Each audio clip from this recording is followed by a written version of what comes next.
Yes, welcome to the second episode of this podcast, Subconsciously Speaking, with me, Charlotte, as your host. And today we're going to talk about what happens when overthinking turns into procrastination. And this, I think, are two topics that are rather challenging for many of us. And having the experience myself, I thought it'd be a good topic to tackle in this second episode because procrastination, oftentimes being a result of overthinking, the analysis paralysis effect. Yeah, this is something that is such a pain in the butt that I'd love for you to no longer have to deal with it. And first of all, yeah, what I put on screen here, if you're watching, if you're listening, it says, you know what you want, you just don't do it. You're smart, you've done the courses, you've read the books, you've listened to other podcasts, and yet it's not happening. You're not doing what you want to do. You know what you want, but you've just been putting it off. And what I'm here to tell you today is that you're not lazy. You're probably too smart. Yeah, you've done all the work, you put in all the energy, you know what you want.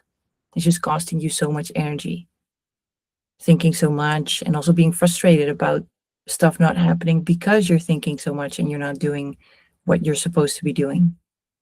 So, what often happens with clients that I speak with is that they have really, up to the very detail, they know exactly what it is that they need to do, and they just don't get into action modes. So, that is what we're going to talk about today. Where does this come from? Why the F are we doing it? Because nobody wants this. But then again, it happens to so many of us. So I do hope that this episode helps you to free up a lot of energy and a lot of time that you've previously been spending on this overthinking and analyzing so much that is just paralyzing you. That can be really a thing of the past. And no fighting, no minimizing, but really solving and just experiencing such flow and just enjoying the fact that things are happening. So, like I said, why the F are we procrastinating? Because nobody wants this. So let's start off sharing that again. If you're watching, this is a cycle. Excuse me. This is a cycle, and it's really an important one to discuss because it will make you understand why the procrastination is there and also make it less personal because it's not because you're lazy, it's not a problem of discipline oftentimes. It's not because you're in love with chaos. It's just your brain. So let's clear that once and for all. Procrastination does not equal laziness. It's not a character flaw. You're not broken. Your brain is just doing what it's programmed to do, which is to protect you at all times. And this is how your brain thinks that is the best way to do so. So, first of all, we have a trigger that really makes us aware of something that we need to do. And it can either be something completely new that we have never done before, making it quite, well, either exciting or making you anxious thinking about doing it, or it's something that's not pleasant, or it's something that is very repetitive, could also be.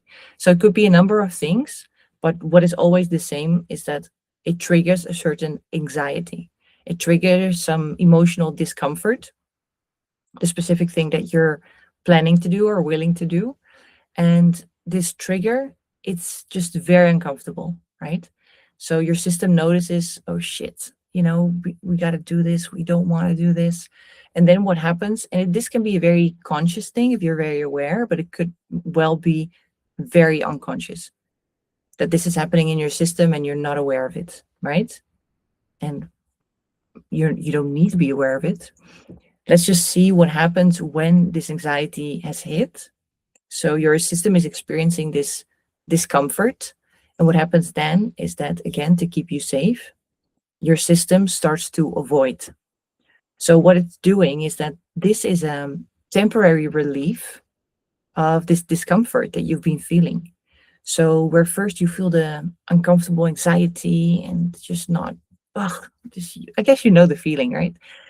And then your system offers this relief of avoidance. So we're just not going to do it.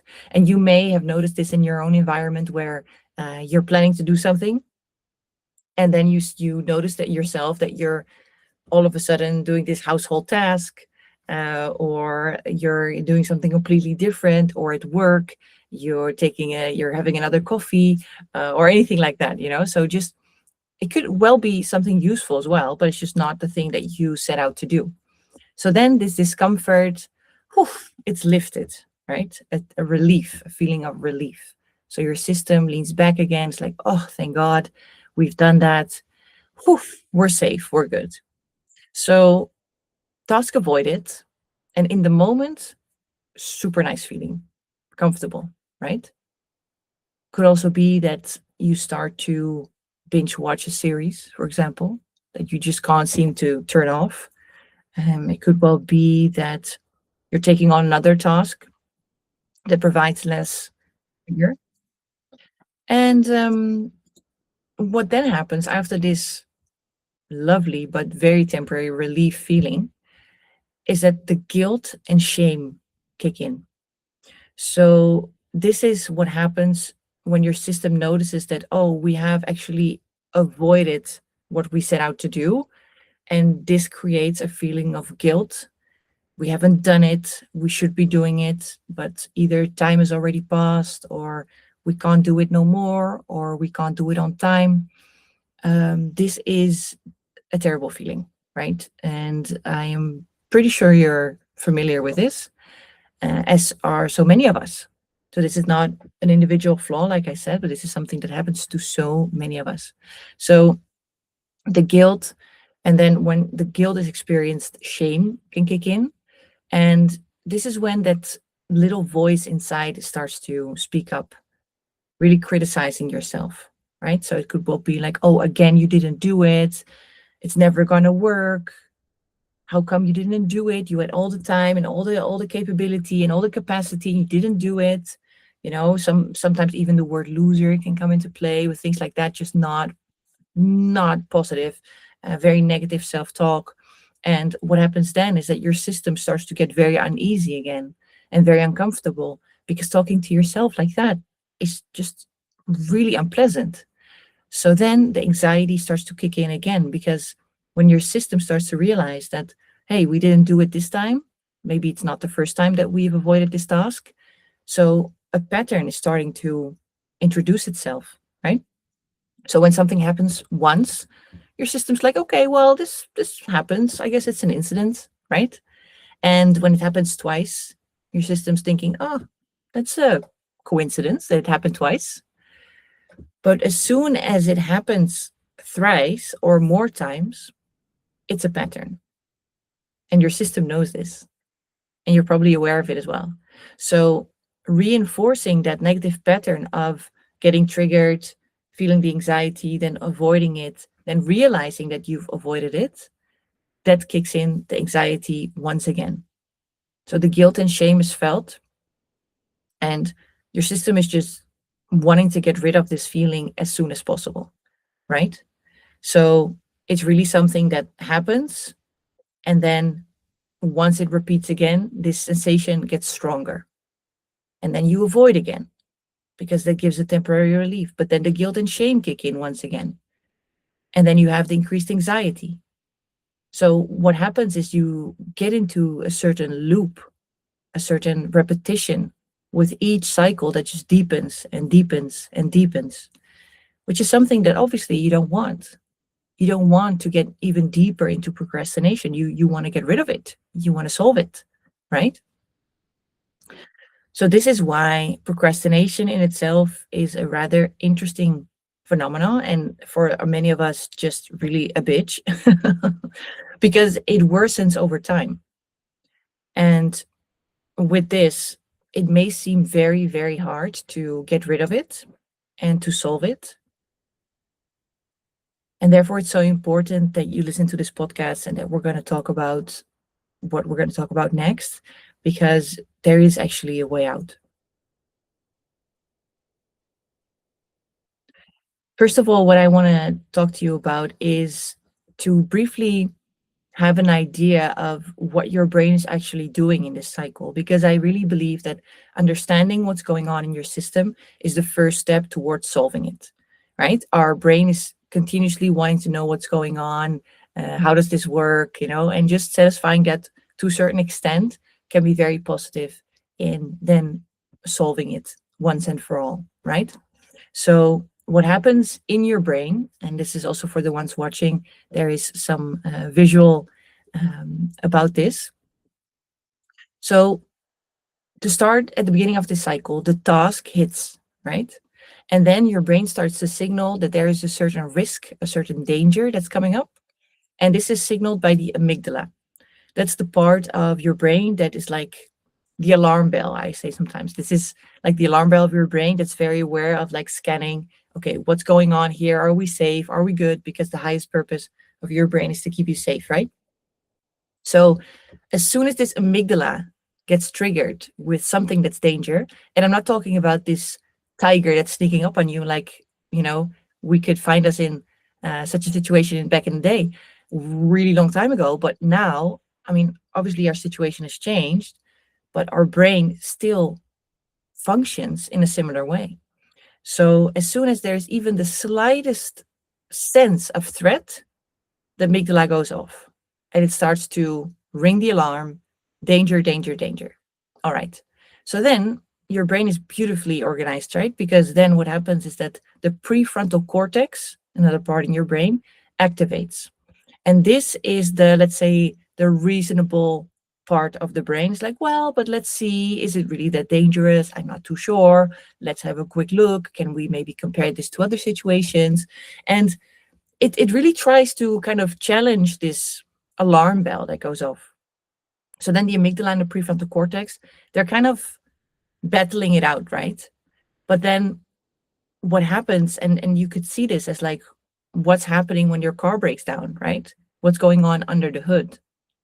So when under the hood, this trigger is going off, this alarm bell is going off, and your prefrontal cortex is trying to argue, the amygdala, the alarm bell, overpowers everything because staying safe is the most important, right? So maybe you've experienced this before, where you notice that, okay, we're going to do this, there's something that you need to do, but then you're not really getting into action mode, you're not really doing anything, and then suddenly you find yourself scrolling reels on Instagram, or you're standing in front of the fridge, not really doing anything, but just looking at what's inside. And this is the part where, when the amygdala and prefrontal cortex are battling, the nervous system just freezes, because your nervous system's like, what the F? We have an alarm bell going off. We have someone who's saying, shall we have a look at this? Maybe it's not that bad. So what to do, right? This is the paralysis that then enters. It's like, oh, well, I don't know what to do. Well, let's just do nothing. And then you start to freeze, you start to scroll, you start to snack. These are very common symptoms of that situation where you're basically in analysis paralysis because your brain is going wild, right? So this is the reason why common solutions that are offered all over. I'm sure you've seen podcasts about this topic: how to stop overthinking, how to minimize overthinking, how to fight overthinking.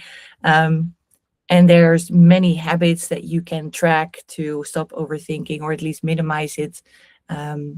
There's tips all over, but I would say that they don't really work, at least not in a lasting way, and oftentimes also not very much in the moment. So the reason for that, why do these common solutions, why don't they work, is that oftentimes they reinforce the cycle. And of course, that's not going to be helpful, right? So what happens is that on the surface, you try to solve it, I guess, or maybe treat the symptoms. So when you would experience that you're putting off work, you're putting off tasks, you're not doing certain things, it could well be that you've made a to-do list, for example, right?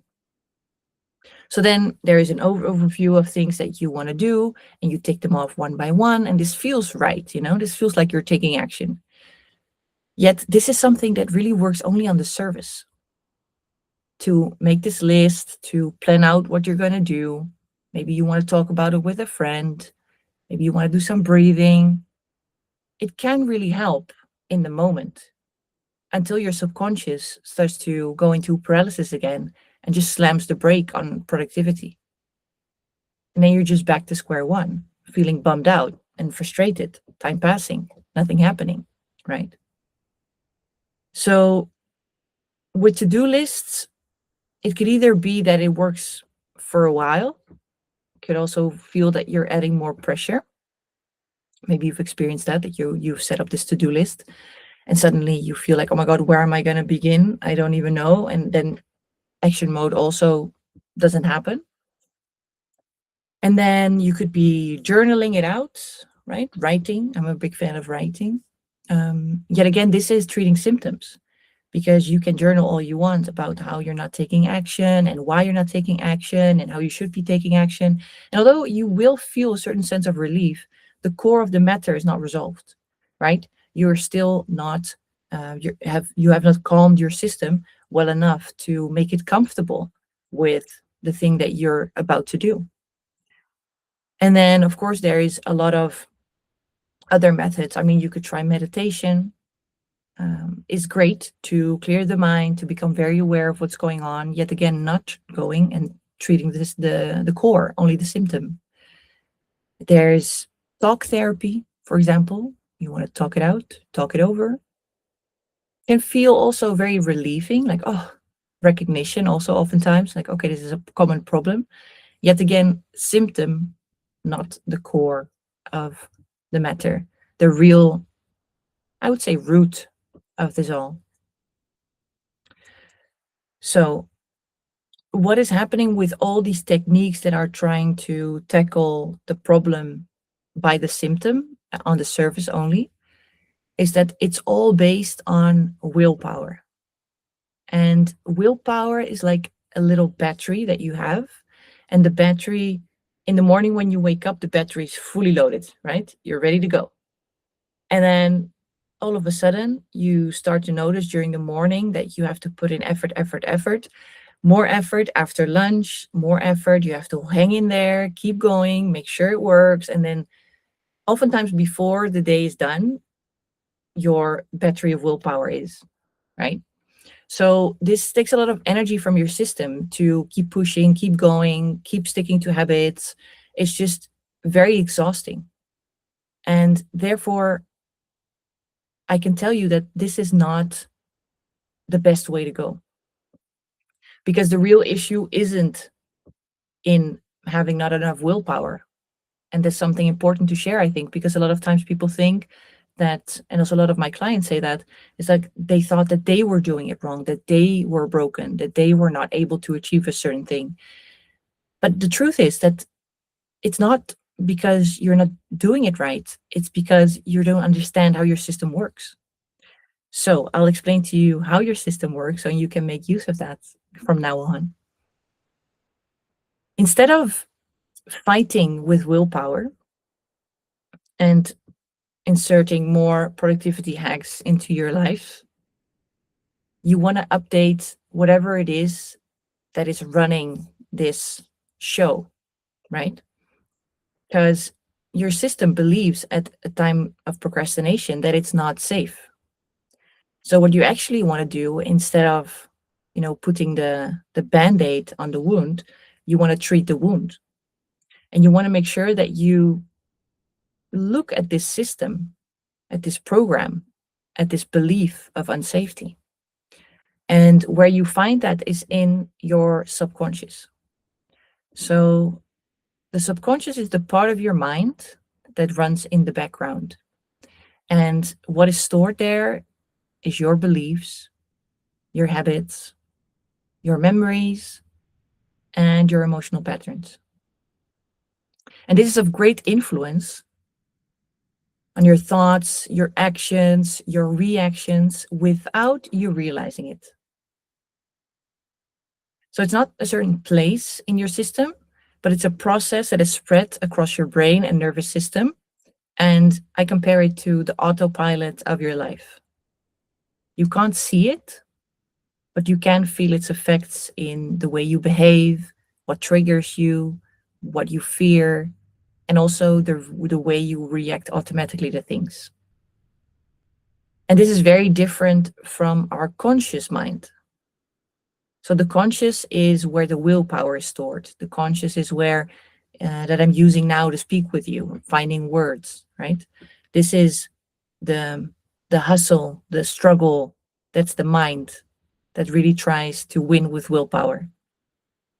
And you can get pretty far with that, right? Willpower will take you pretty far. But at one point it burns out. And the way to prevent that from happening is to really uncover what's going on beneath the conscious, which is in the subconscious. And the metaphor holds, and you can see it if you're watching the video while listening, is that there's this really big piece of ice, right, drifting on the water. And you can tell that there is an even bigger part below the waterline. And below the waterline is what the subconscious holds. So this is the driver of what you're seeing in your reality, which in this metaphor is the big piece of ice, right? So what you want to do is you want to go into this subconscious part of your system. And basically, by doing that, going under the hood of the car, right? And really analyzing, okay, what is going on here?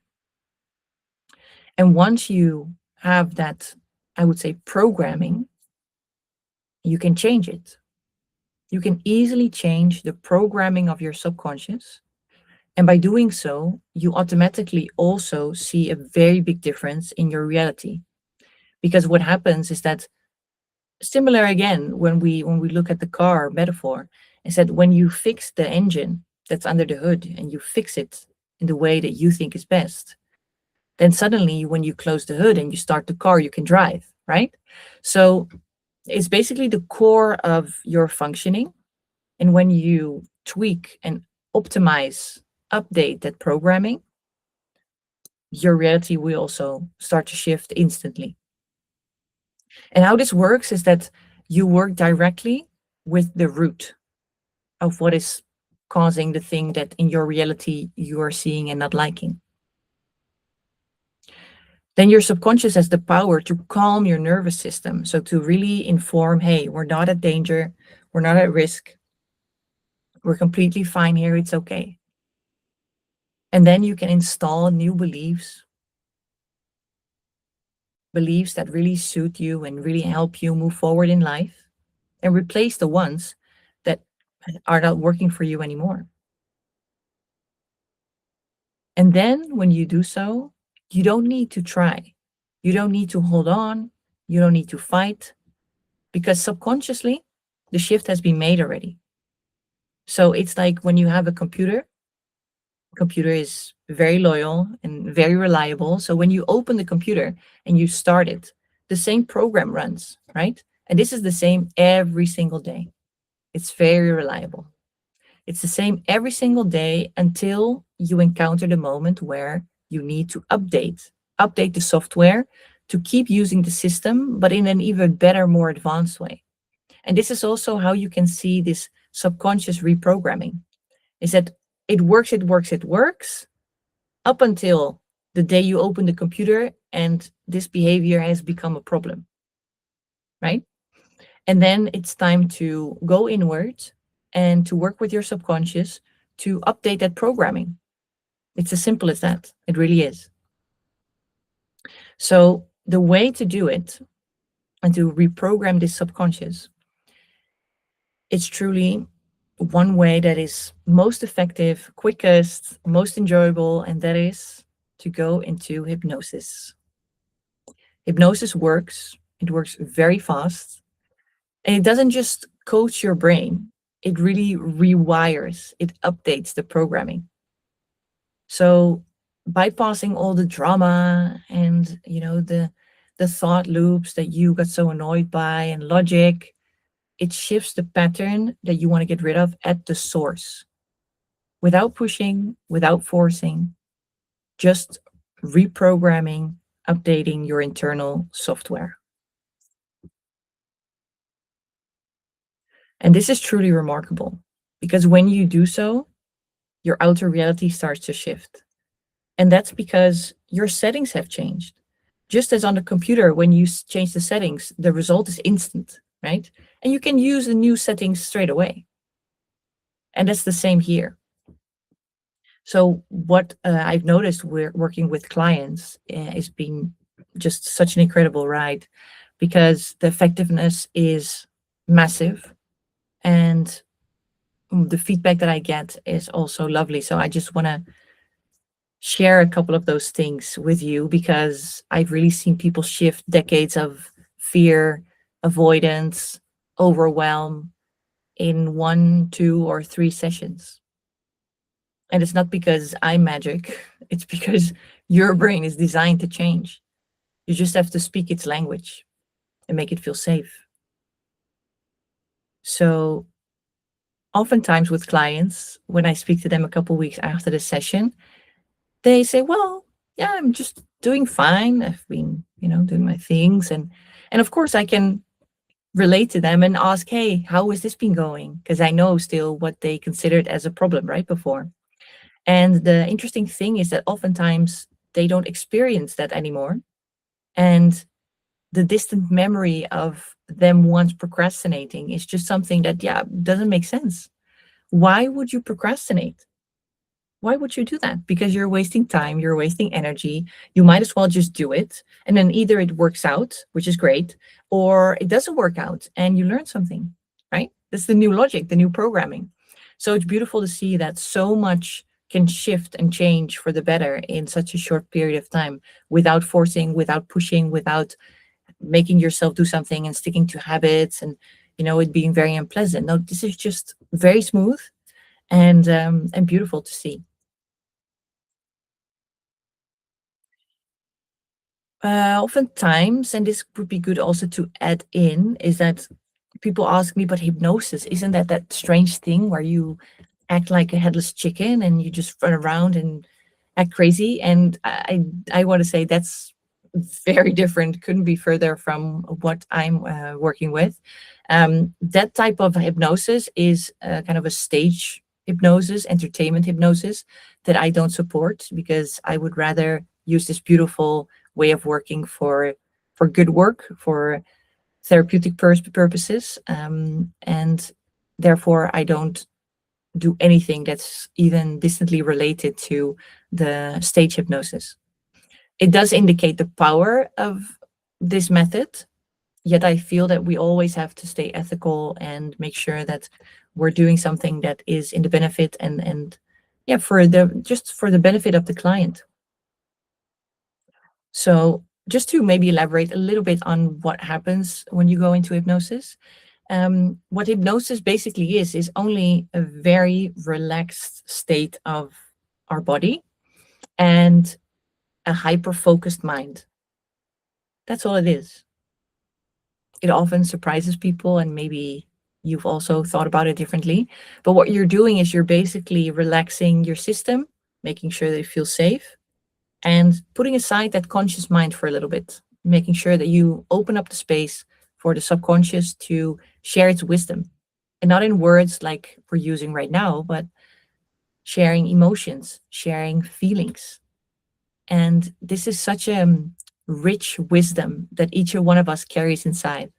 So in a hypnosis session that I offer one on one, it's a situation where the client is just very relaxed physically, and you feel that your whole body is just relaxing. Then your mind has the opportunity to go exactly there where it can change this programming that we spoke about to update the internal software. That happens also in the session. You don't really notice anything in the moment. You don't really feel much about that, but it's happening, and you can trust that your system knows exactly what to do. There's so much wisdom there. And then when this hypnosis session comes to an end, which is usually about 90 minutes later, an hour and a half, then it's just a matter of taking care of yourself, drinking enough water, and seeing the reality change, seeing unfold what it is that your subconscious has in store for you. So it's actually a beautiful practice and a lovely, carefree, effortless way to see change for the better. And then, of course, if you have any questions, if you want to know more, of course, you're welcome to message me. You just find me on social media at your goal gal, and I'm really happy to inform you further. But for now, let's stick with that. And then I just want to, towards the end of this presentation and of this podcast, I just want to share a couple questions with you because let's be real. How much time have you already lost procrastinating? And how amazing would it be if you don't feel this burden of guilt, shame, feeling tired and frustrated, even when you're not doing anything? Getting rid of just this decrease of confidence. How amazing would that be? How much energy would you gain? How much time would you have in a day? How amazing would that be? We all know that our time is non-refundable. It ticks away. And that mental weight that you carry from not doing is just draining. Is draining your life force. And if you keep waiting until you're ready, you'll wait your whole life. And life is short. What is oftentimes a confronting but useful exercise is to have this mapping out of your life, the years of your life, and to see how many are already passed and how many you have left.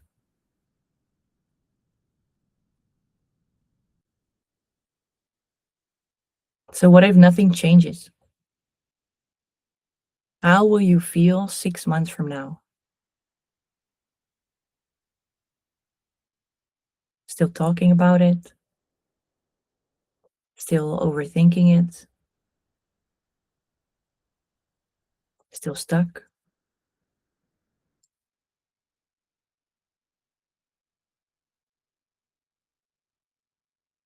And these questions are maybe not as pleasant to hear and to talk about,